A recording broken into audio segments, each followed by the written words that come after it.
Good afternoon from Korea. I am Axel Lemus, analyst with the methane team at Solutions for Climate. It's an honor to be your MC for today's webinar, Asia, Asia Waste Methane Comparative Analysis. Before we get started, I like to give a few housekeeping announcements. So please feel free to submit any questions through the Q&A box at any time throughout the webinar. When submitting a question, please make sure to include your name, organization, and who you would like to address your question to. In addition, today's session is being recorded. We will share a recording of the session and the slide deck with shareable material after today's event. Today's webinar brings together experts from across Asia to discuss waste methane mitigation and launch our latest collaborative report, Waste Methane Management in Asia, Comparative Analysis and Pathways for Collaborative Action. Methane accounts for a significant share of global warming, and the waste sector is one of the major sources of emissions. In Asia, rapid urbanization and increasing waste generation make this issue especially urgent. Because methane emissions from waste can continue for decades, immediate and coordinated action is essential. Against this backdrop, experts from China, Indonesia, India, Japan, Malaysia, and South Korea have conducted a comparative analysis of national emissions profiles, policy frameworks, and implementation barriers. Today's webinar will present key findings from this report and open a broader discussion on the collaborative efforts needed to scale waste methane mitigation across Asia. We will begin with two presentations. First, we'll hear a presentation on insights from country profiles on waste covered in the report, followed by a presentation on the rationale and key takeaways from the report. A short Q&A will follow after the presentations. Afterwards, we will move into a panel discussion on what makes waste methane reduction scalable, enablers and regional collaboration. Finally, we will close with any pressing last-minute questions and a photo session featuring our presenters and panelists. First, we will hear from Sujash Nangankar, Senior Researcher and Policy Associate at Epic India. Mr. Nangankar works on reducing methane emissions, improving sustainable energy access, and addressing urban climate concerns. Working with government, community, and industry partners, he focuses on identifying environmental challenges where data and economic methodology can make a meaningful policy impact. Today, he will present on insights from country profiles on waste, covered in Chapter 2 of the comparative analysis. Mr. Nangankar, the floor is yours. Hi, I'm Suyash from Epic India, and I'm here as the first presenter today to walk everybody through what we found out by cross-country comparisons, what are some cross-cutting themes across the countries. The goal here is not to rank countries or compare them hierarchically, but to understand across different contexts what can drive waste management, where are the commonalities, where are the differences, what we can learn from them. Thank you. Next slide, please. Okay, so before we get into the country level specifics, just to get an overview of the scale of the problem, waste is a very high emitter in Asia, but interestingly, this holds for both these selected countries and the continent as a whole. Wastewater methane is a larger emitter than solid waste, which is usually not the case. And that's largely because sewage treatment is a big issue, which we'll get to the details of it in a later. But then there are also country-specific factors. For example, Malaysia has massive amounts of palm oil mill effluent that does not get treated. It's organic and contributes a lot to waste water methane. India, 28% of the sewage is treated, 72% remains untreated. And in Indonesia, there's only about 1% of the households with a connection to a centralized sewer line. So these factors, country-specific factors, drive wastewater methane. and rapid urbanization, with increasing demographic pressure, improving socioeconomic status, all of these are happening very quickly or keep moving faster than the infrastructure can keep up. And solid waste methane is again emerging as a large challenge. Next slide, please. However, it's not all doom and gloom. You have a lot of things that are working quite well, and there are some issues here and there. But what we found out from our study is, the main takeaway is that incentives uh, work better than mandates, or at least when it comes to segregation and collection, because organic waste is very difficult to process if it's not segregated at source. Um, since 1995, Korea has had a pay-as-you-throw system that charges based on the amount of waste thrown unsegregated, and which puts the focus on the consumer. The consumer has an incentive to improve segregation and therefore downstream processing. Uh, on the other hand, mandates, if they're not supported by infrastructure or enforcement, don't really work so well. Um, but sometimes they do, as in China, which was a complete structural government-led shift. The infrastructure was built. I work better than Malaysia and India. However, because there's some institutional fragmentation, what was collected often wasn't disposed of properly. There was mismatch between the collection and disposal. Incentives were not aligned. This brings me to the other problem that we face. It's a design operation gap. Uh, Thing is, waste management is not a very difficult problem technologically speaking. There have been technological improvements like semi-aerobic landfills, landfill gas and biogas generation. However, they have usually failed because what's designed on paper doesn't always reflect in reality. For example, in Korea, the semi-aerobic landfills are on paper supposed to reduce 20 to 40% of methane, but because of minor details like blockages in leachate pipes, etc., they end up being anaerobic. Um, the other part is waste incineration is an increasing trend, which reduces methane, the point of today's conversation. However, it's still not very sustainable because it's a heavily polluting source of energy if not done properly. On the other hand, cities and countries are working or taking advantage of what they have. For example, India and Indonesia uh, have relatively a large amounts of labor available, and they have started community waste banks. There are localized pockets of segregation where at least recyclables can be recovered. So these are things that are currently working and not in solid waste. Next slide, please. Wastewater management, on the other hand, is again a bigger challenge. But the good news is that technology does really exist. We're only stuck with the economics of it. The technology has been very well established. Especially co-digestion with biogas recovery helps with both organic solid waste and sewage treatment. And it generates gas, which is a pretty scarce resource in these days. Uh, However, where it has not worked has been that the biogas market sometimes is too thin outside major urban centers. So, especially in rural areas with the population density is very low. What happens is you may be able to generate biogas, but there's no market to take it off. There are no revenues coming in, and costs aren't recovered.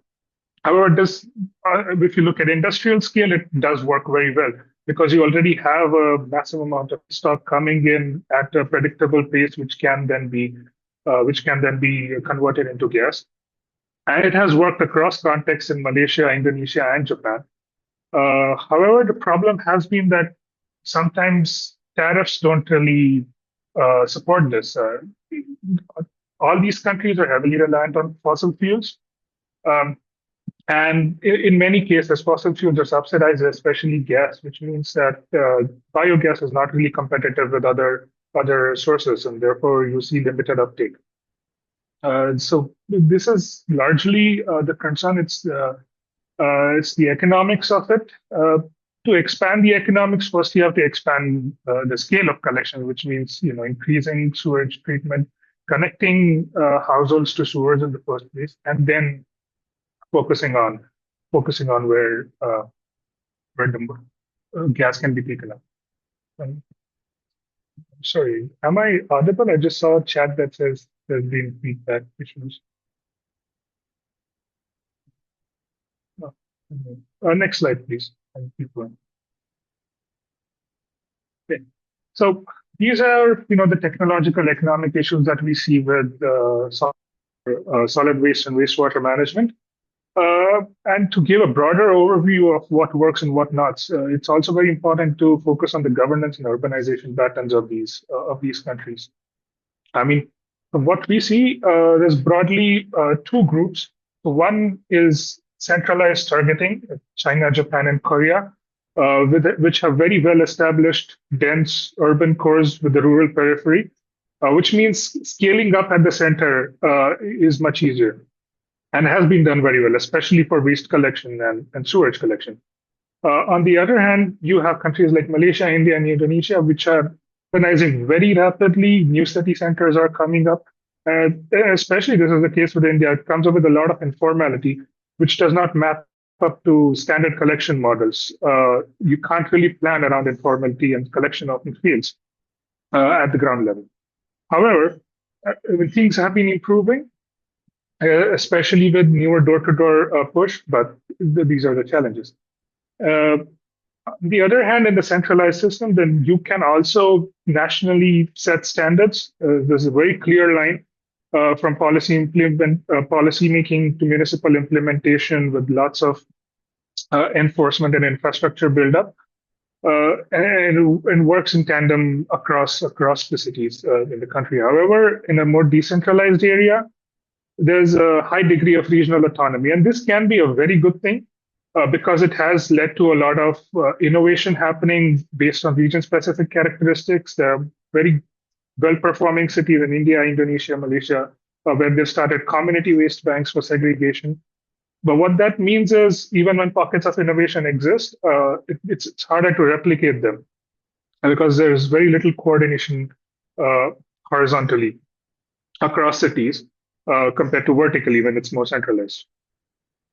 Now, in a more centralized manner, in a more centralized manner, you can get to targeting our main goal, which is methane, because sectoral capacity can be built in a coordinated way. And these countries do have methane-specific policies, which have, come up after years of sectoral capacity building. However, in a decentralized setup right now, the main priority is getting the infrastructure targets right instead of focusing on solid waste methane. And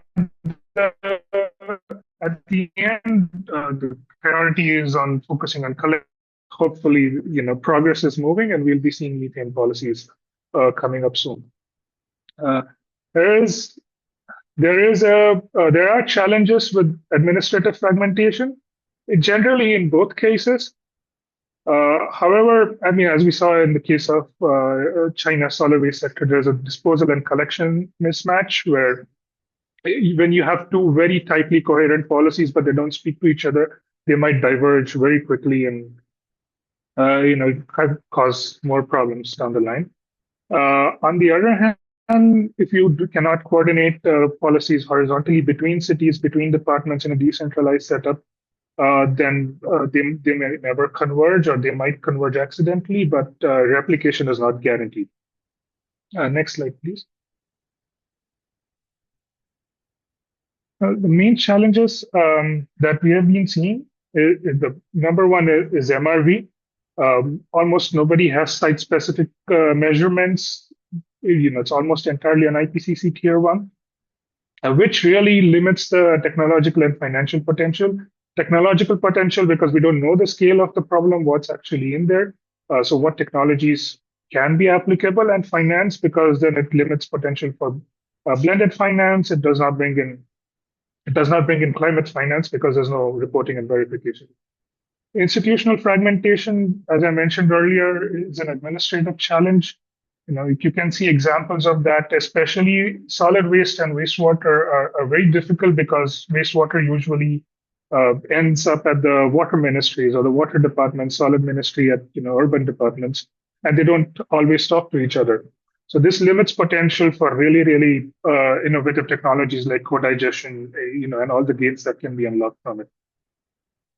Then there's again the financing gap, especially in decentralized systems where the national policies are set, and the fiscal responsibility, the fiscal capacity is usually at a higher level, and the implementation responsibility is at a much lower level, which means finance doesn't really flow to the implementer as easily. And because we spoke, as we mentioned with MRV, we lack it. Blended finance again is quite limited. So next slide, please. Thank you. And then just to summarize what we've seen so far, the key takeaways are incentives matter more than mandates. Mandates require lots of infrastructure, while incentives really put the focus on the consumer, the end use generator, um, and then makes it easier to coordinate across stakeholders. Policy design needs to account for operational gaps. What works on paper is not always the reality, especially when it comes to complex engineering. MRV needs to be upgraded. There are more data sources coming in. We are moving ahead on data collection as well, and better modeling, which is necessary for better finance. And more importantly, we've seen a lot of innovation across the region. Everybody has a different system, and lots of and parts of those systems work really well. What we need right now is to replicate this across countries, across cities, collaborate better. And the next presentation, where Sangyan will walk you through more details of how we envision this collaboration, and what the other takeaways and comparisons are. So I think I'll leave this here. Thank you very much for bearing with me. Yes, I just wanted to thank Mr. Namgakar for the insightful presentation and for sharing those country-level perspectives. And up next, we will hear from Mr. Sang-hyun Ma, researcher at Solutions for Our Climate. Mr. Ma works on methane emissions reduction, drawing on his experience in carbon credits from Korean and international carbon markets, including the UNFCCC and Korean ETS. He has also worked on greenhouse gas inventories and life cycle assessments for various projects. Today, he will be presenting on the rationale and key takeaways from the comparative analysis study. Thank you for joining us, Mr. Wan. The floor is yours. Yes, good afternoon, everybody. My name is Sang-hyun, and I would love to introduce about our comparative analysis report that we did. And I'll be focusing mostly on the rationale of our study and some of the key takeaways that hopefully you would be able to get through this webinar today. Next slide, please.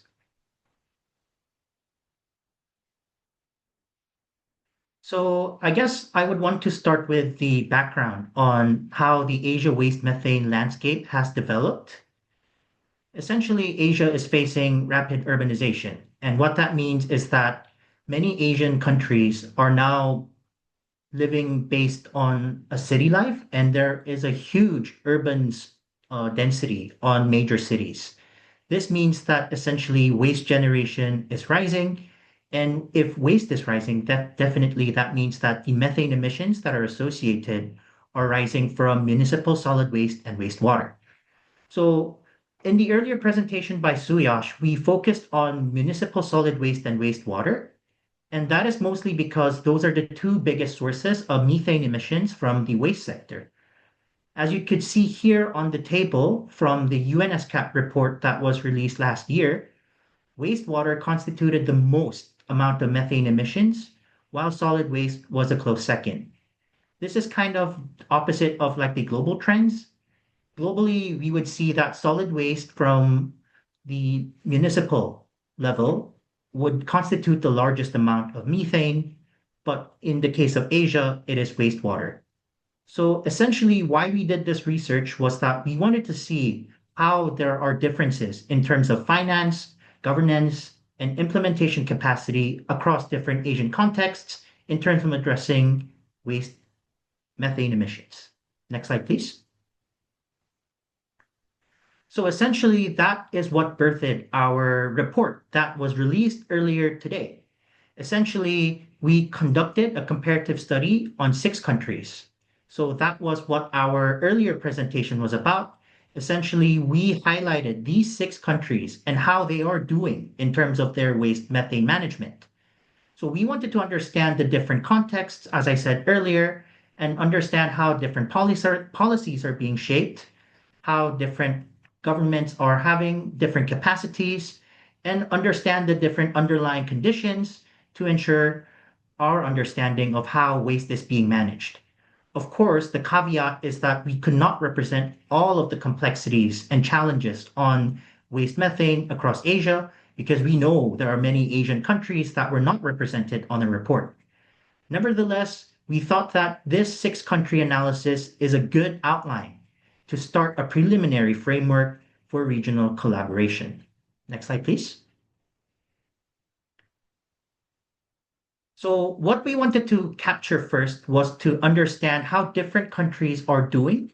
So essentially, we created this traffic light system to accurately or try to accurately reflect how different countries are doing in terms of the different evaluations of the waste life cycle.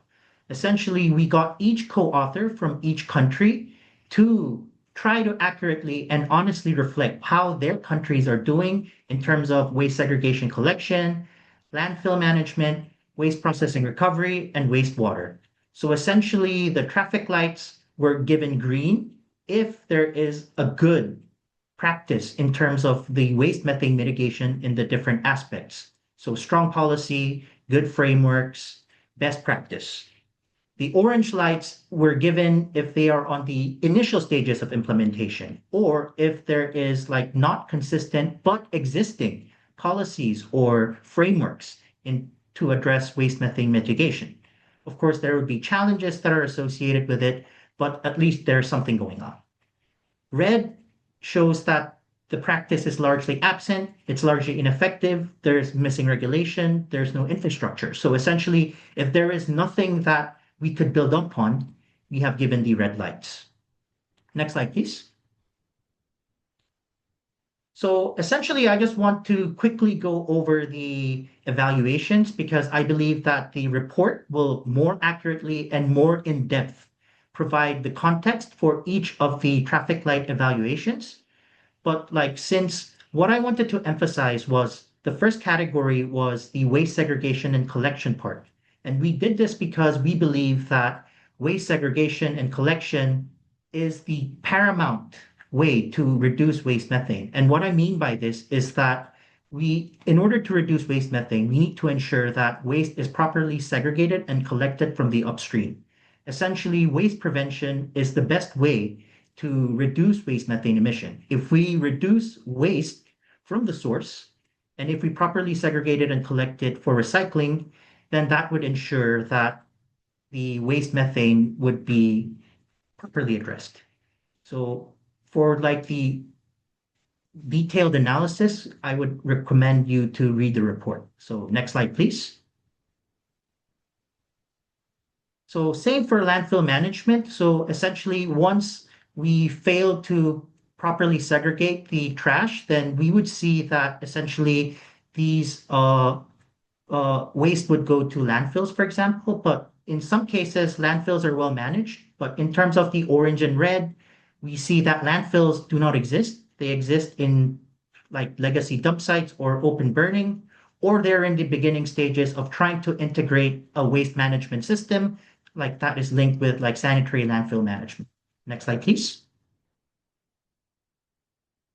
Same goes with waste processing and recovery, because as we know, when waste is placed on landfill sites, for example, we could see that the energy is recovered from the captured methane.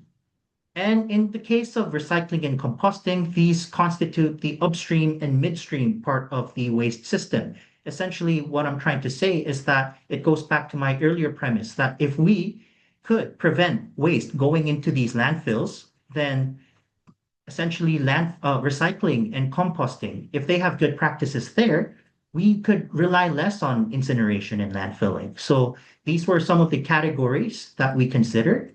So as I said earlier, due to the interest of time, I recommend you to read the full report. Next slide, please. So wastewater was the next thing we considered. Essentially, wastewater is it also constitutes waste methane because of the anaerobic digestion of the waste water, so waste. So therefore, it is definitely an important methane source to consider. So there are also different categories here that we have analyzed. So essentially, the green light constitutes whether the wastewater systems are well connected with like centralized systems or whether they are more dispersed. So again, due to the interest of time, I recommend you to read the full report. Next slide, please. So I guess this was like what we tried to get at. So based on the country analyses, we wanted to see then how could different Asian countries collaborate in terms of waste methane management. So we, as the co-authors, provided three major pillars. The first one was national level implementation. Essentially, we believe that the central government or a central like body should create the rules. So this includes like the robust regulatory frameworks on waste, national MRVs and inventories, and waste methane roadmaps, essentially. Intergovernmental platforms wherein different countries could collaborate based on their unique context could also be helpful here. Knowledge sharing is the next pillar. Essentially, we wanted to ensure that all stakeholders are involved in the decision-making processes on waste methane management. Essentially, we wanted to highlight that awareness building in terms of waste prevention, separation, and recycling is the most effective way to ensure that we reduce waste from the source and reduce waste volume. Capacity building also constitutes the financing that is required and like the development of infrastructure projects and to ensure that, we have the rules, we have the knowledge, now we need to act. So this is essentially the implementation section of the collaboration opportunities. Next slide, please. So essentially, this is what I wanted to get at. This was essentially our conclusion. We believe that there is a pathway. Of course, this is not the most holistic. Of course, there are other ways to do it. And like, it's not like a linear pathway to ensure waste methane mitigation. However, we believe that there are six major pillars or six major pathways in order for us to have waste methane mitigation. So the awareness building and knowledge sharing capacity building is to ensure that we all are operating on the same page, wherein we have the knowledge, we have the awareness to know that waste is a major source of methane. Then after that comes the implementation part. So we start with smaller pilot projects. Then we move to a more standardized and scaled implementation, wherein essentially we now set the rules based on like these small projects, ensure that there's a national guideline in place, ensure that these national guidelines match up with like the subnational and city level contexts. So there needs to be that linkage there. Lastly, we need to ensure that once we have the infrastructure ready, we need to have the integrity of the methane emissions that come from it. So MRV is going to be important. Greenhouse gas monitoring is going to be important. So essentially, we suggest these six pathways in order to have this collaboration ready. So this will be my last slide. Next slide, please. So we have now the report. As I said earlier, this QR code will hopefully link you to the report itself. It's currently on SFOC's website.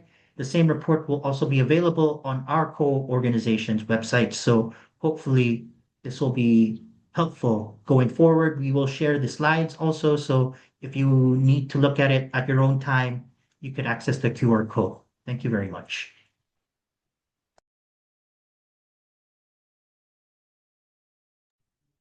Yes, thank you, Mr. Ma, for the insightful presentation and really for setting the context for today's discussion.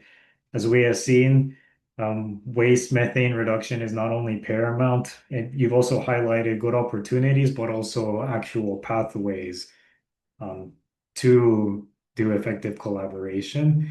And now I would like to open the floor quickly for some quick Q&A. This is just a reminder that this is for the presentation part of the webinar now, and we'll be able to take questions throughout. First, I would like to start with one of the questions we received during the presentations. It's from David Sutasuriya from YPBB Indonesia. And this question is for Suyesh. Can you explain more why incentives is more important than mandates? Do you have case studies on how incentives work better than mandates? Suyesh, do you mind answering this question? Yeah, sure, sure. So, I mean, I can't go into a full case study right now. I'll keep it brief. But the idea is that once you incentivize, what you're trying to do is make it easier for every single person to do the right thing at their level, rather than a mandate which everybody has to follow and needs to be enforced and checked up on. So, for example, if it's a mandate to segregate, the responsibility is on the enforcing authority. The city level inspectors will have to go inspect everybody's place, everybody's waste, and that takes up a lot of effort, and it's not possible in a developing country. On the other hand, if you have an incentive to segregate, the consumer or the person who's generating the waste will automatically feel like it's easier to segregate. Maybe they'll get some financial rewards for it. That way, there's not so much enforcement or mandate inspections needed. It happens naturally because the person, it's beneficial for them. It's a win-win situation. And this happens across the chain. So, for example, there are people segregating organic waste at their place. If that is connected to somebody who has an incentive to get biogas, like for example, in the palm oil example in Malaysia, these are remote places, and they have the incentive to generate their own biogas because they can generate on the spot, consume it on the spot, and then there's no need for them to keep buying, fossil fuels from far away. So it reduces methane that way. Incentives keep it easier and aligned for everybody rather than inspections and mandates. I hope that answers your question.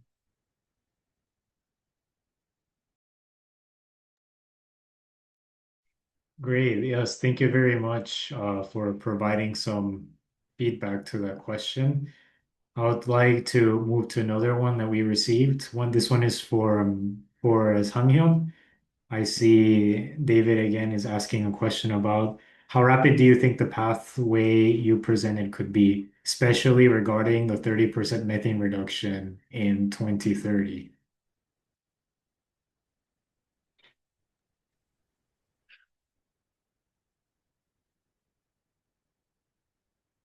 Oh, hi, David. Thank you for the question. And I think this is a difficult question for me to answer for now. And that is because, uh, obviously, this could be very country specific. And as I said, this is a preliminary study on like how different countries are doing. And I feel that, for example, the pathways would be very different in terms of different countries.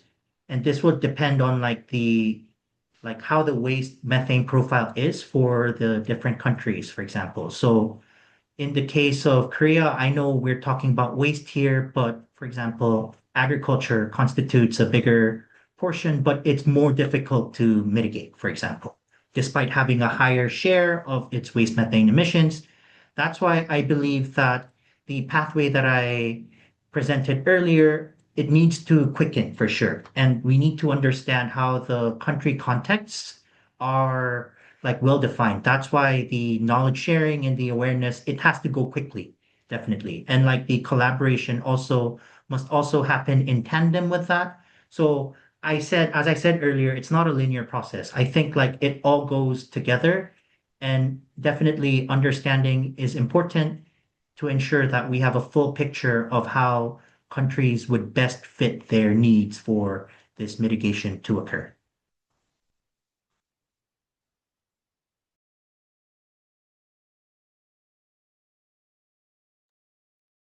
Great. Thank you very much for your answer. And in the interest of time, we will be moving on to the next part of our discussion. Yet we do have a couple of more questions. I just want to remind you that we'll have maybe some time at the end to address some questions later on. Please, as I mentioned before, please use the Q&A function for questions. This is how we'll be receiving them. And now we would like to move on to our panel discussion, which is titled, What Makes Waste Methane Reduction Scalable? Enablers and Regional Collaboration. We will explore regional findings from the comparative analysis, the requisites for collaboration, India's case and scale-up enablers, and financial schemes and access pathways. I am first pleased to introduce our chair and panelists. As chair, we have Ms. Miho Hayashi, Program Manager at the Institute of Global Environmental Strategies, or IGES. Ms. Hayashi is an environmental specialist with nearly 20 years of experience addressing the interlinkages between environmental management, climate change mitigation, air pollution, and health co-benefits. Since joining IGES, she has led the design and implementation of integrated solid waste management strategies with a strong focus on policy development and project execution in developing contexts. Next, for our panelists, we have Dr. Pham Ngoc Bao, Principal Policy Analyst and Research Director of the Sustainable Consumption and Production area of IGES. Dr. Pham has nearly 20 years of professional experience leading practical, strategic, policy-oriented, and interdisciplinary research and technical assistance projects across Asia, particularly in water and sanitation, solid waste management, circular economy, and climate change mitigation. He is also a key member of the project Accelerating Waste Methane Mitigation in South Asia for Climate, Health, and Development Co-Benefits. Up next, I would like to introduce Ms. Swarna Dut, Senior Manager for Policy and Research at EPIC India. Ms. Dut is an urban environment policy and governance specialist working at the intersection of cities, climate, and public systems, drawing on her experience with government and non-government partners across waste management, climate resilience, urban mobility, and municipal finance. She focuses on building cross-sector partnerships and designing place-based solutions for inclusive and sustainable urban governance. Last but not least, I would like to also introduce Ms. Huma Saif Kazi, Lead Strategy and Advisory at Octus ESG. Ms. Kazi is a sustainability and climate policy strategist with over a decade of experience at the intersection of environmental policy, financial regulation, and sustainable development. She has led roles with CDP Worldwide, UNDP, and India's Ministry of Finance, and has advised climate policy in multilateral forums, including G20, the UNFCCC, GEF, GCF, and IPSF. To begin this conversation, I would now like to hand it over to you, Ms. Hayashi. Thank you very much, Axel. Good afternoon, everyone. So welcome also the three panelists. Thank you for joining us today on World Environment Day. So as introduced by Axel, we have today three panelists joining us today. So each bringing a distinct lens on waste sector methane. So let's begin the panel discussion. So first, Dr. Bao. So we have heard some presentation earlier and talking about the methane analysis across 6 countries. And I also noticed that IGES has been leading a methane reduction roadmap for South Asia through a partnership with SACEP, South Asia Cooperative Environmental Program. And the process of the roadmap development includes a comparative analysis, like what we heard earlier, but not across 6 countries, but across South Asia. So could you briefly introduce the study, the scope, the countries covered, and analysis or research conducted? And please share the most significant similarities and differences compared to the comparative study that was just explained earlier. Yeah, thank you. Thank you very much, Miho-san. Good morning and good afternoon, everyone. So it's my pleasure to join this webinar and to share with you some of the initial findings based on our work in collaboration with SACEP and also financially supported by Global Methane Hub to support the South Asia country to develop a regional roadmap for mitigating the methanes in the region. So next slide, please.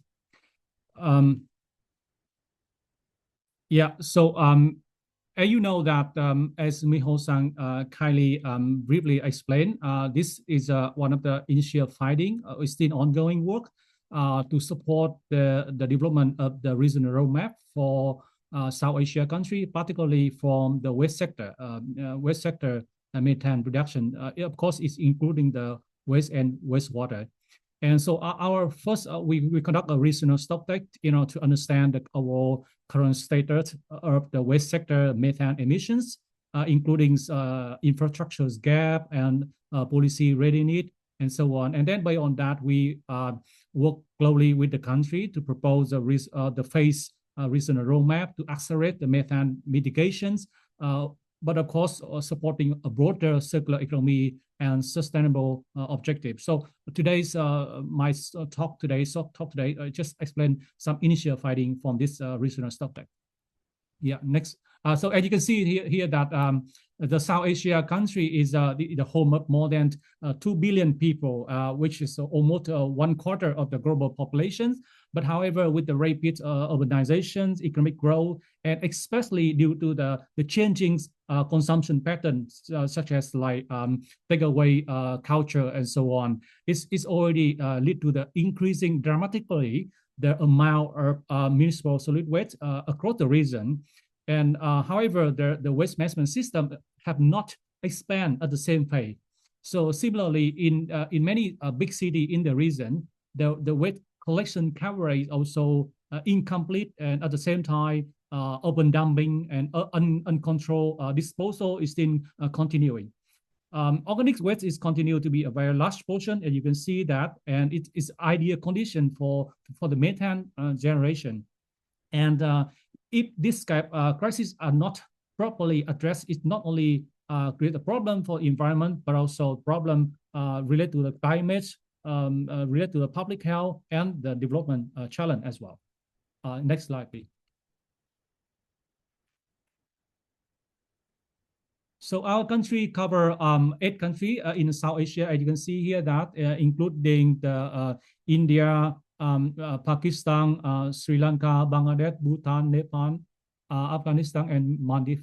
Yeah, and among those countries, India, Pakistan, and Bangladesh is our top 3 country in terms of the emission. So you can see that this slide showing you the amount of waste generation in 2022, and with some projection by the year 2050, according to the business and user scenario.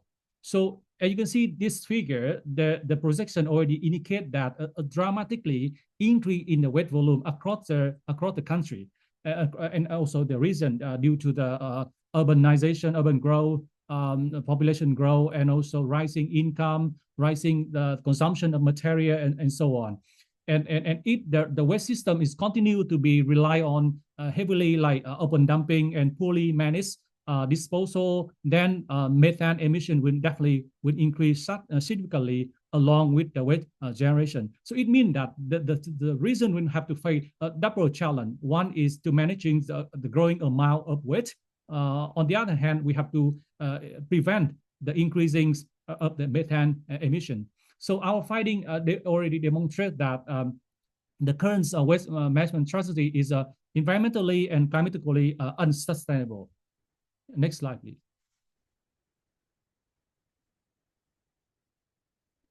Can you move to next slide?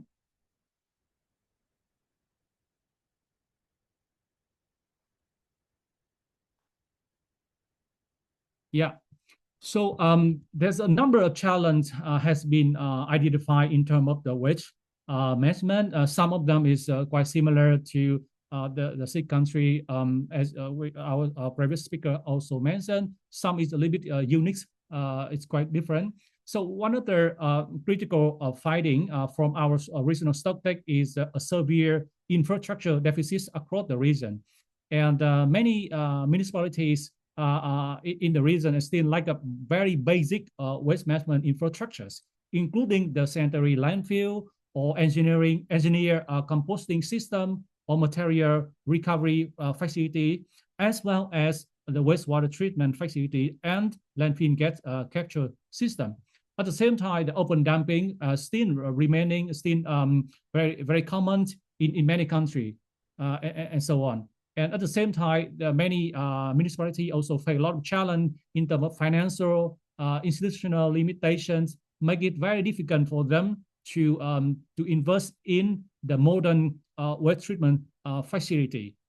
So the infrastructure's investment gap is very critical, especially in the secondary and rapidly urbanizing city. So this contribute to a higher methane emission and other issues such as air pollution and public health risk as well.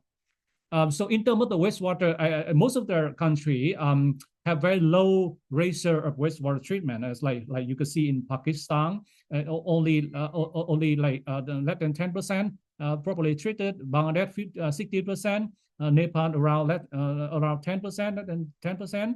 Although India has a quite high ratio of wastewater treatment, but still only 28%. Yeah. Next slide, please.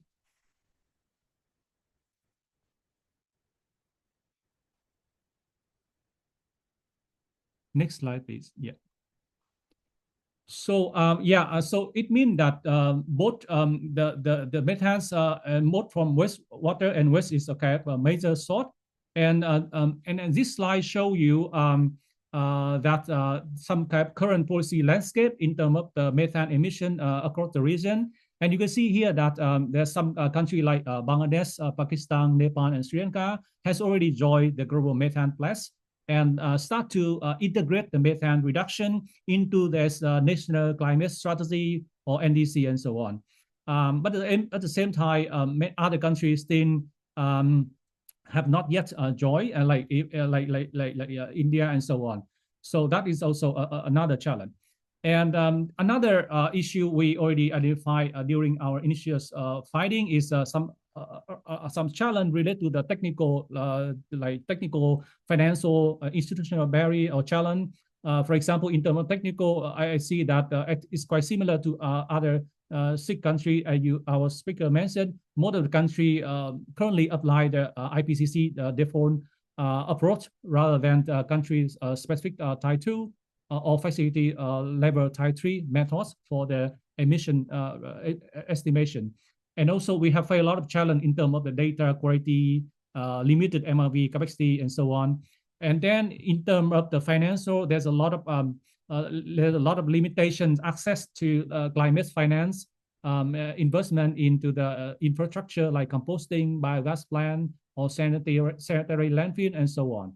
So these are the major challenge, major barrier, which has been identified, and those barriers is kind of interconnected and mutual reinforcing. So that's why it's require a kind of well-coordinated and multi-dimensional intervention rather than just isolated technical fix. Yeah. Next slide, please.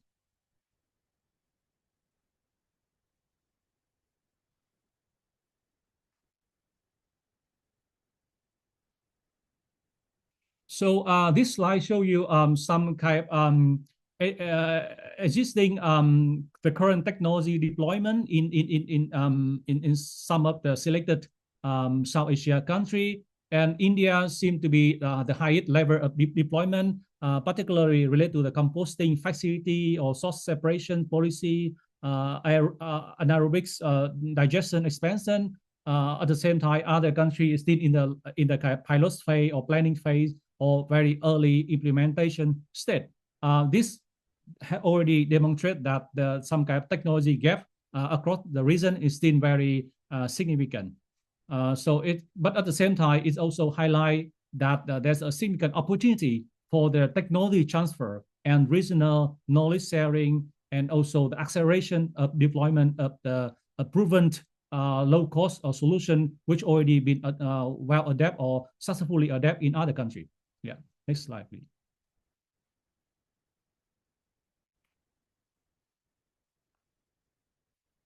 And based on our initial study, we also think coming up with some kind of implementation roadmap, which has been phased for the methane reduction for the reason, especially particularly focused on the waste sector.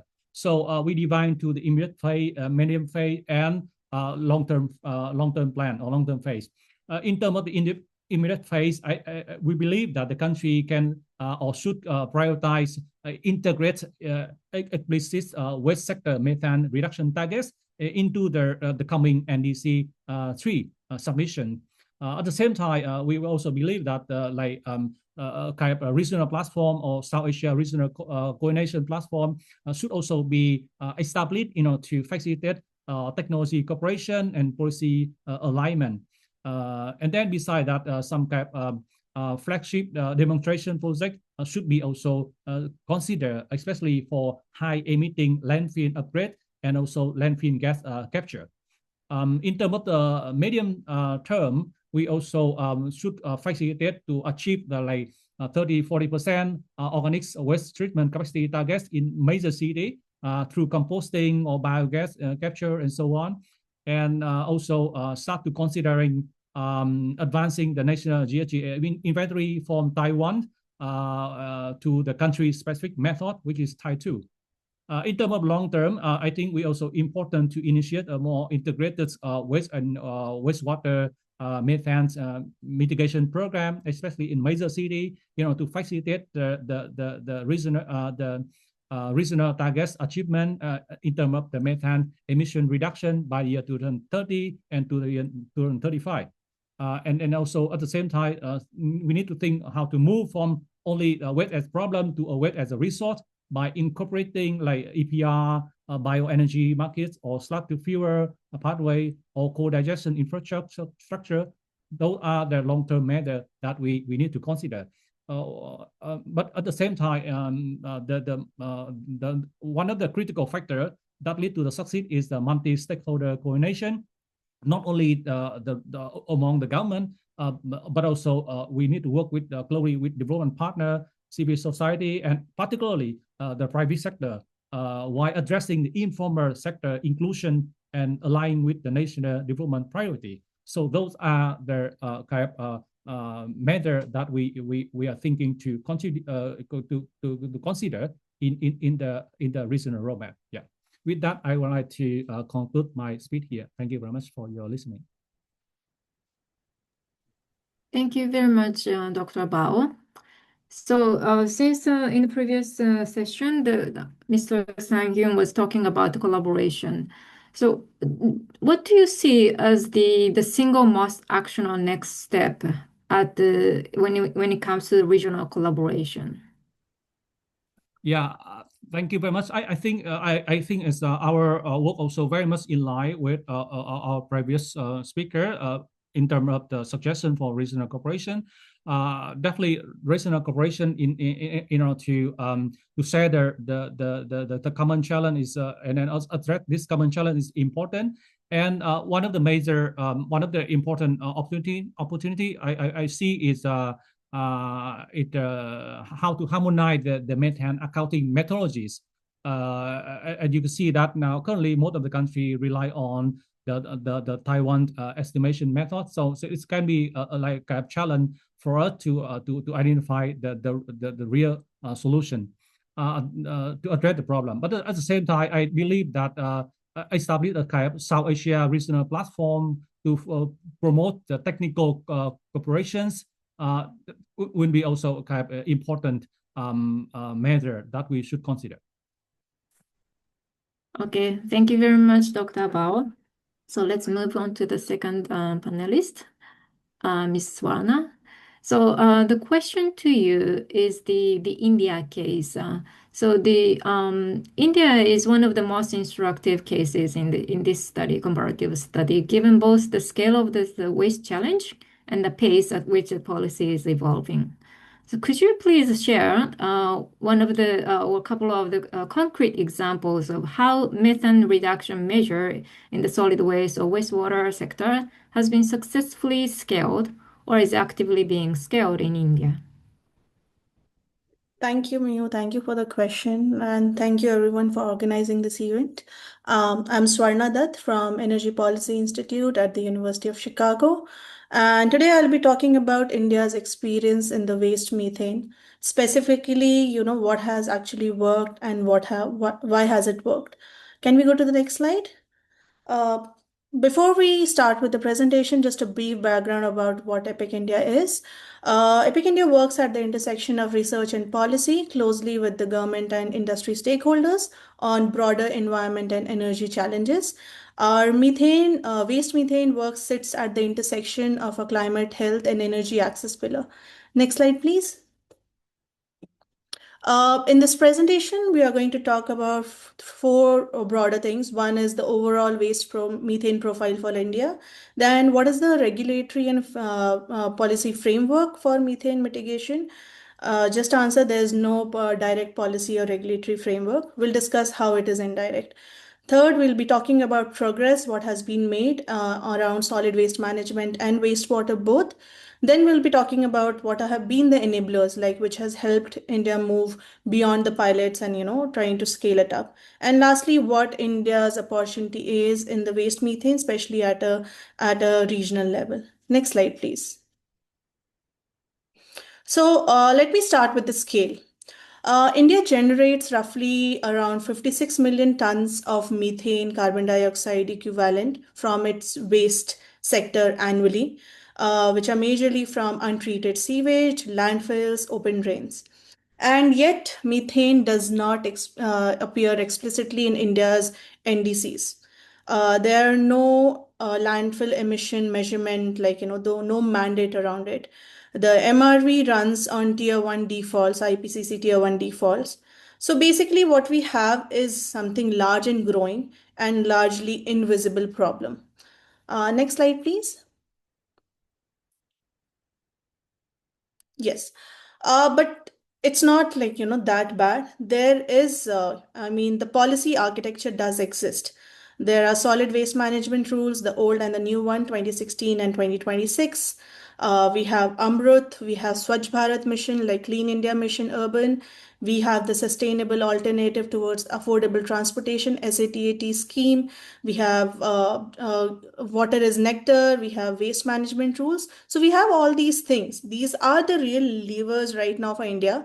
But as of now, they're structured as service delivery goals and not methane goals.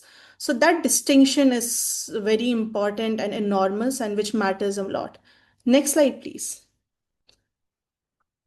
So in the next couple of slides, I'll be talking about some of these policies. Like if you look at solid waste management, like we'll start with solid waste management.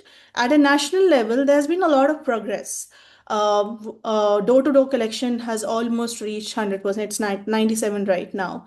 The solid waste processing has improved from 16% to more than 80% in a decade. Around 50% of the legacy dump sites have been remediated, and the wards are practicing source segregation. So it's not all that gloomy, but the thing is, methane is there is methane reduction, there is real methane reduction or capturing, but it's incidental as of now.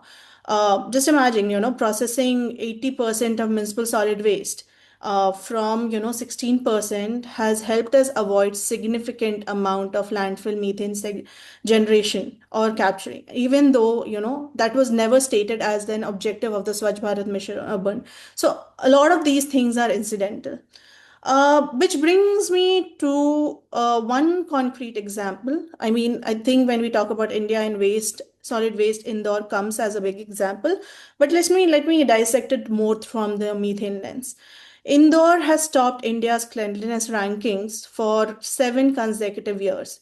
It actually right now runs Asia's largest municipal urban local body-led bio-CNG plant, where 550 tons of wet waste per day is converted to clean energy, which is piped to city buses under the SATAT scheme. It has actually biomined 1.3 million metric tons of legacy waste from their dump site. They have reclaimed this land that had been accumulating emissions for decades.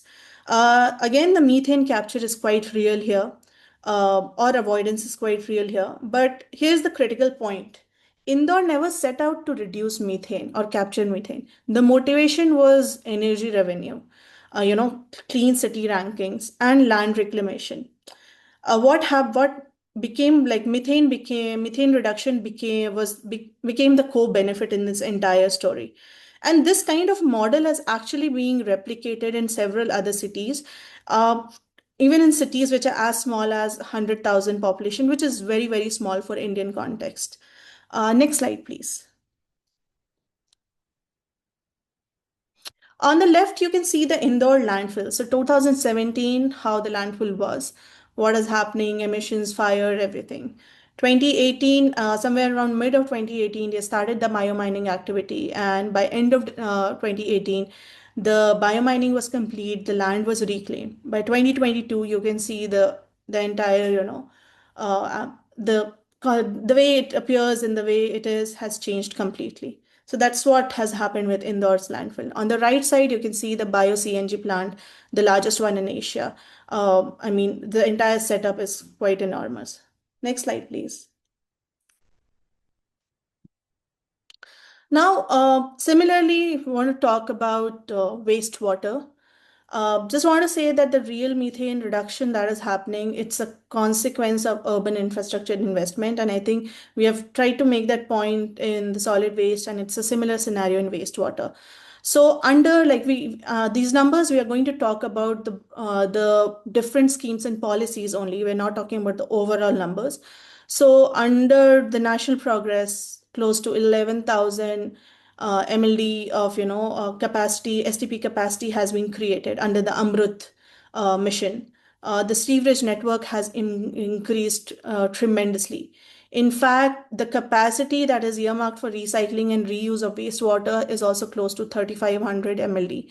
And approximately 65 or 70% of the STPs that were initiated under one of the country level mission is complete. Again, like solid waste, just imagine, building approximately 11,000 MLD of STP means wastewater that was previously getting decomposed in open drains, releasing methane in an uncontrolled manner, is actually being treated. This was again never Amrut's stated objective. Its goal was very clear, clean rivers and universal sewerage access. But again, methane reduction happened. An example for this is a city in west of India called Surat. It's a very good example of how co-benefits can happen in practice. So Surat has built STPs to clean the Tapi River and meet discharge standards.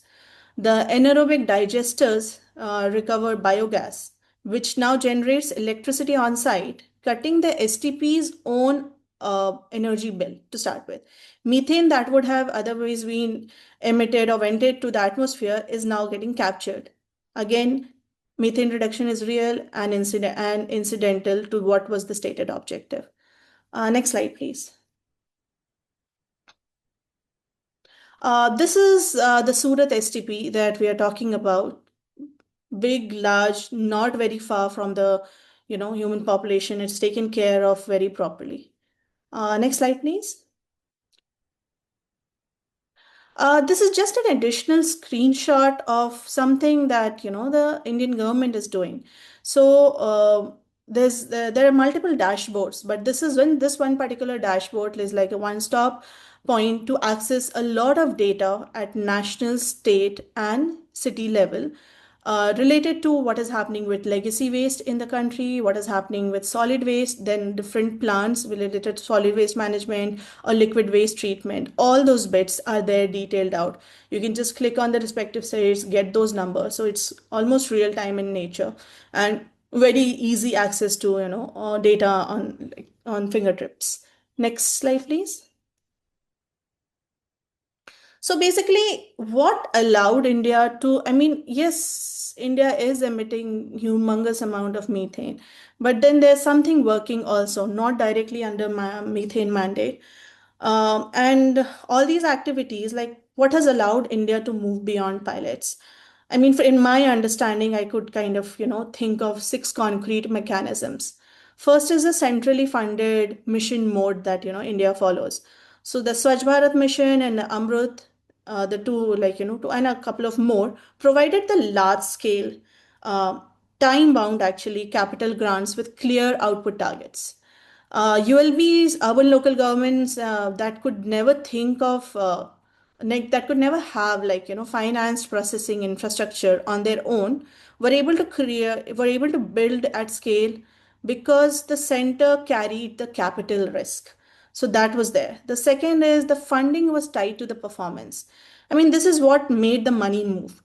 the Jali Amrit or the Swachh Bharat Mission portal releases tranches only against verified outcomes like tons processed, segregation percentage, STPs commissioned. So the accountability runs all the way down to the ULBs. So it's not a simple disbursement exercise, it's a conditionality. Then we have like the regulatory mandates that it guarantees feedstock. So the new one, the solid waste management rules 2026 mandate 4 stream segregation and extended bulk waste generator responsibility. The second one is basically if any existing institution generates more than 100 kgs of waste, there are certain separate rules for them. So they are called bulk waste generators. So when under these two, when due to these two, when the segregation has been made compulsory. So what it is doing is when you make segregation compulsory, we create a predictable quality input stream for biomethanation, composting, etc.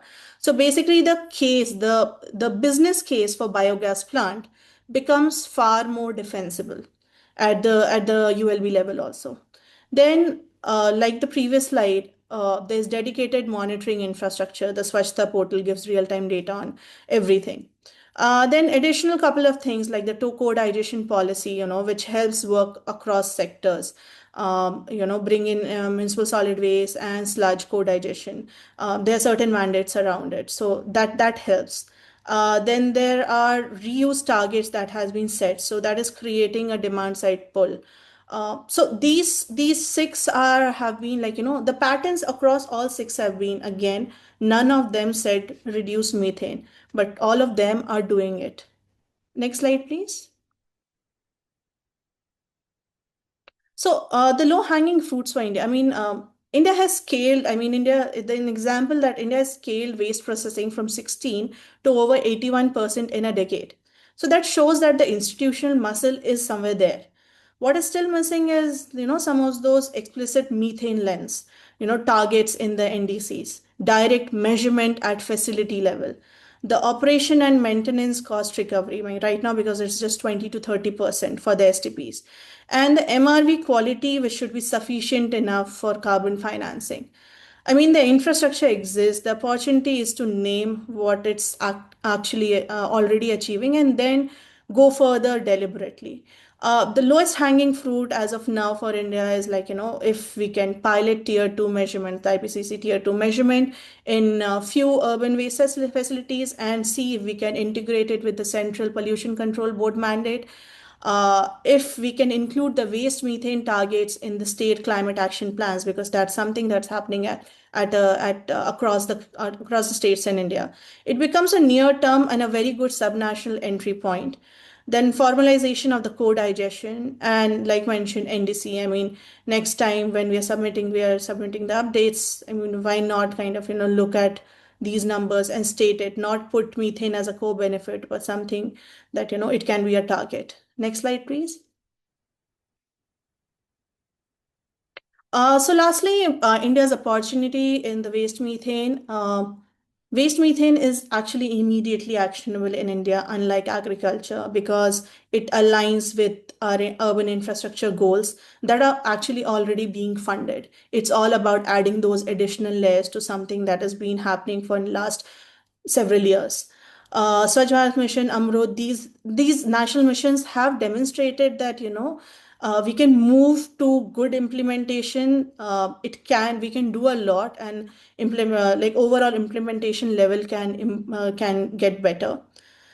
And a constraint that is often brought up is that India is very diverse. Each region, each state, each city varies tremendously. But if we think of the region, Asia itself, India's city-to-city diversity can actually be a very good strength, because the successful urban local bodies can be live laboratories for the Asia region. Like we figure out which can be partnered with what cross country city and see how it works out, because that's something like that is already happening in India, like a peer-to-peer engagement system.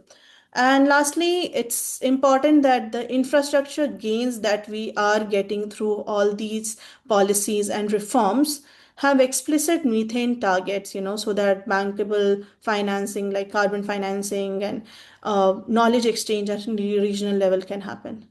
Yeah, that's broadly from my end. You can go to the next slide. Thank you. Thank you very much, Swana. Yes, I'm very impressed to understand the business model is more defensive in terms of the methane reduction. And probably because they can see the profit out of this methane reduction activities. So now I would like to bring the third panelist, who is Ms. Huma. She's specializing in the climate finance and other financing mechanism. So, Ms. Huma, could you give us an overview of the financing landscape for waste methane mitigation in Asia? Like what instrument exists, what capital is actually flowing, and where the critical gaps are? Ms. Huma, please.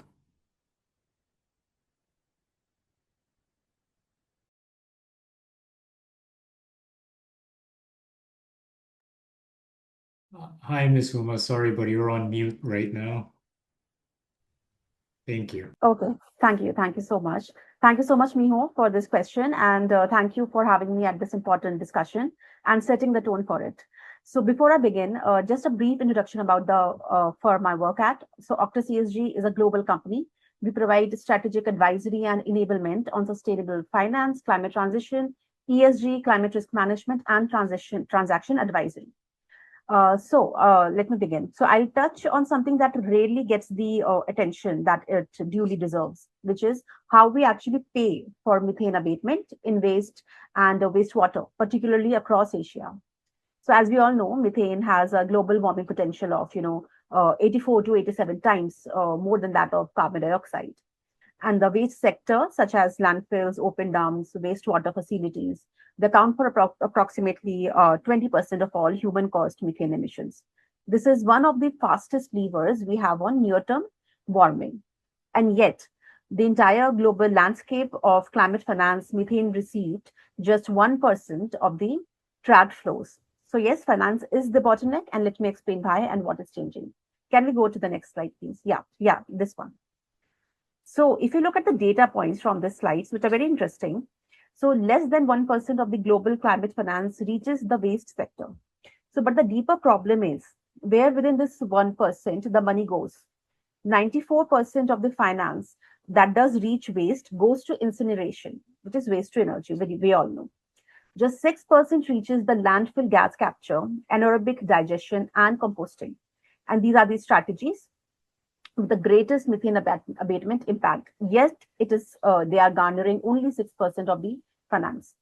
Composting received a mere USD around 20 million of tracked global finance in 2022.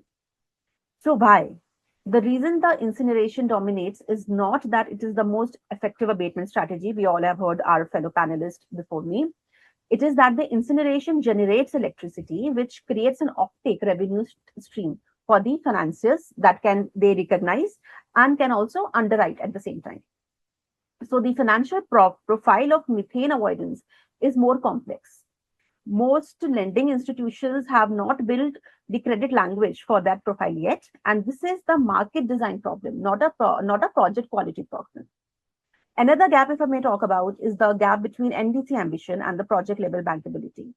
So countries across Asia have included methane reduction targets in their NDCs. We all know, we heard other fellow panelists on that. Also, translating those national commitments into individual financeable projects at the city or district level still remains a significant and largely unresolved challenge. So over 70% of solid waste management globally falls under municipal jurisdiction. And in low-income countries, these operations are often the single highest budget item for local administration, consuming nearly 20% of their municipal budgets on average. So for middle-income countries, the waste management typically accounts for more than 10% of the municipal budgets. Municipalities operating at these fiscal limits typically cannot structure bankable proposal, and they do not have the credit standing to borrow commercially. And hence, they face political cycles that undermine the long-term revenue visibility that investors do require. So now talking about the investment gap on the slide, which is around USD 8 billion per year, it's the investment gap that we all know. The instruments to close it are emerging, but the deployment is still lacking. So if you talk a bit about the instruments, the kind of instruments, that can be deployed effectively, long-term offtake agreements would be, one, such as forward purchase agreements or carbon credit offtake contracts. They provide revenue certainty to the investors. These can include floor prices or advance payments, helping projects secure a debt financing. Another are the blended finance structures, which are often the backbone. So the combined concessional capital, such as grants, first loss equity, subordinate debt, with commercial financing, it could absorb early risk and improve, risk return profile for the private investors. We can also use guarantees to crowd in capital.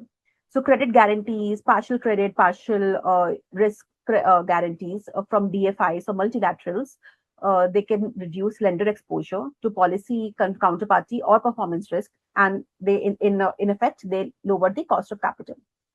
Project finance and this structured debt is another, financial mechanism that exists.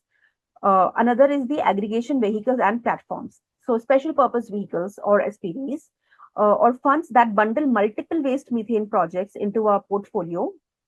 It improve by bundling them, it improves their scalability, diversifies the risk, and makes them investable for institutional capital. The another is result-based financing. So payments made upon verified methane reduction. So it's an outcome-based kind of a financing mechanism. For example, per ton methane abated. So this aligns incentives and reduces performance risk for the funders. Another could be the green and thematic bonds. So municipalities or developers can issue green bonds and sustainability linked bonds tied to waste and methane targets, particularly for large scale landfill upgrades. And carbon market linked instruments are also, one financial instrument that can be deployed and leveraged. Another is the equity co-investment and impact fund. So early stage equity from impact investors or climate funds can be catalyzed, to catalyze projects, can be considered as one of the viable financing mechanisms. So the bottom line could be this: a mix of offtake backed revenues, blended finance guarantees, and aggregation vehicles are the typically required to turn, small and risky waste methane projects into bankable and scalable investments. If we can move to the next slide, please. Yes.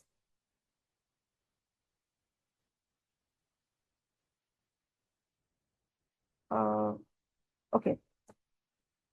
So talking about the key financing mechanism, Asia focus. So I'll talk about some multilateral, and then I'll like World Bank, Jeff blended, and then we'll tailor down to the bilaterals. So if you look at the World Bank, so World Bank, this development global methane reduction platform for development, which is called as CH4D, it was launched at COP28 and is now coordinating more than 70 projects across 24 countries. The portfolio logic is what makes it very distinctive. Policy dialogue, technical assistance, and concessional investments are deployed simultaneously under this. So one classic example is the Cote d'Ivoire landfill methane project, around $300 million, and Malawi's wastewater rehabilitation, which is USD 145 million. These are the live examples that World Bank actually has financed. So the replicable lesson could be to work at the national programmatic, approach and level, not the isolated project level. Now talking about some regional MDBs. So if you can see AIIB and ADB Aqua, so regional MDBs are consistently deploying through green bond frameworks and sovereign loans across Vietnam, Indonesia, India, and Philippines. And classic example is the ADB's Aqua program, is the backbone of public infrastructure financing in this particular region. If you talk about IFC's blended finance, if you can see the block on the 30:1 leverage. So it's a very interesting figure, which is every dollar of concessional capital mobilizes USD 30 million, USD 30 from private investors. So the ratio is most compelling number, I think, on this slide. So the IFC's first blue finance transaction in India, which was around a USD 500 million facility with Axis Bank for wastewater management, is a replicable template for bringing commercial banking into the space across Asia. Another, if you see the South Korea model, so South Korea has documented institutional experience directly into the ASEAN regulatory and investment ecosystem. So Indonesia, Malaysia, Philippines, for example. So it's not a grant program in the conventional sense, but a readiness building facility, basically designed to generate investment-ready project pipeline.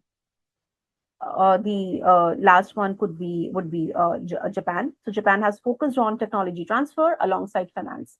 And the Fukuoka semi-aerobic landfill method suppresses methane, fires, and water pollution simultaneously, and all doing it at a very low cost, which is a proven model that being scaled across, South and Southeast Asia. So I would like to summarize by saying that the financing architecture already exists. We have the examples of the likes of World Bank, ADB, IDB, others, and the bilateral sovereign programs. They are all active. The voluntary carbon market is also deepening at the same time.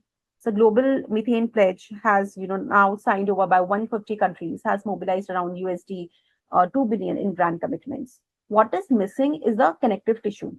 So project aggregation platforms such as match city scale projects to institutional appetite, MRV systems. We heard other panelists talk about that as well, that generate investor grade emissions data, and a financing language that reflects the true economics of methane avoidance is needed, rather than defaulting to incineration because it is easier to underwrite. So financiers need a bankable project, a structured, so that they can structure their, financial projects to finance that project.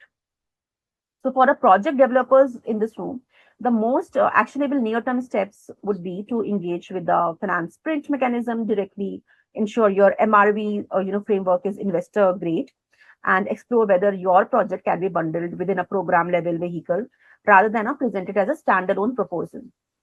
So yeah, with this, I would like to end my presentation, and happy to take follow-on questions. Thank you very much, Ms. Huma. Yeah, it's quite interesting presentation. So even at the city level, it's quite small, but in order to attract finance, it's good to bundle to make it bigger, right? So given the concerns that financiers and investors typically have in this space, what would concretely need to change to redirect capital toward genuinely high impact methane abatement strategies in Asia? Thank you, Minu, for that question. So the honest answer is that finances are not, obviously, they're not irrational. They are responding to genuine structural deficiencies, not prejudice against the sector, of course.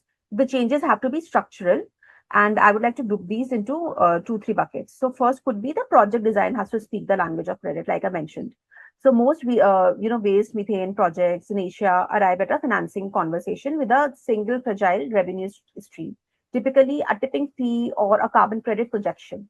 So that is not a bankable project. That is a proposal. Okay. So what financiers need to see is revenue stacking that is contractually secured. So a tipping fee agreement with a municipality, a biogas offtake contract, and a carbon credit forward for that, for example, ideally within the MRV already being secured by the third-party verification. So these are the few things. So the lesson is that the project developers should not approach financiers until the stack is in place, and they should be using technical assistance windows from ADB, GCF, and others to build upon it. Second would be the data quality is the non-negotiable prerequisite. So 80% of the wastewater in the APAC region is discharged, untreated. Maybe the number is a bit inflated. It could be 70 to 60%. So the baseline emission data is correspondingly weak, and without standardized and independently verifiable, MRV, you cannot generate certified credits. You cannot satisfy grant-making bodies. You cannot give a commercial lender the emissions trajectory. They need to model downside scenarios. So all of these are needed. So the fix here is not the technicality complex. It is an institutionally complex thing that we have to address here. So governments need to mandate MRV frameworks at the city level, and multilaterals need to fund the measurement infrastructure before they fund the projects. So this could be another. And third is the policy has to close the incineration subsidy gap, of course. So this is the hardest one, but it cannot be avoided. So incineration dominates not because it's the best abatement strategy, of course we all know that, but because electricity tariff guarantees and gate fee structures make it more financeable. The policy ask could be specific, extended producer responsibility frameworks that generate predictable revenue for organic waste diversion, result-based financing structure that we talked about that reward verified methane reduction rather than infrastructure construction. The carbon credit proceeds could be next that are ring-fenced back into the project economics rather than absorbed into general municipal budgets, for example. So these are the three to four buckets that I would like to bucket my answer into. And so none of these changes requires a new institutions or a new fund for per se. They require the institutions and capacity already in this space to coordinate more on sequencing, data first, policy reform in parallel, and project finance once the revenue stack is credible. So yeah, I'll stop there. All right, thank you very much, Ms. Suma. So since the time is approaching, and then I receive a couple of questions, and then let me pick the one question. Actually, this is the question from Lin Dewey. You're asking about the agricultural waste, right? But unfortunately, this webinar is focusing on the waste from the solid waste or wastewater from the municipality. So I guess there's somebody from IGES is contacting you to answer these questions. If there is no other questions, and I will pass the floor to Axel. Thank you very much, speakers, Mr. Huma and Swarna, and then Dr. Bao. Thank you very much for joining us. Thank you. Thank you Axel? very much. Yes, thank you very much, Ms. Hayashi, and all the panelists for your insightful remarks and answering the questions. I'd like to thank you all for your timely discussion. We now have in the interest of time, any other pressing questions or inquiries, I'd like to kindly ask you could reach us out by email, where we could later provide the presentation material and also the recording to the webinar. And just to close off, I'd like to thank everybody for your active participation and engagement. Today, we heard insights on waste methane mitigation throughout Asia and how it offers practical opportunities for regional collaboration. Here, quickly on the screen, we can also see that you can access the analysis, the report here. We'll be sharing the material as well. So I'd like to once again thank our presenters, our moderator, and panelists for sharing their insights and expertise. I would also like to thank our organizing partners, EPIC India, the Institute for Global Environmental Strategies, and WRI Indonesia for making today's event possible. Finally, I want to thank all the participants as well for making the time to join us here today and to contribute to this conversation on accelerating waste methane mitigation in Asia. Thank you again for joining, and I wish you a good weekend up ahead.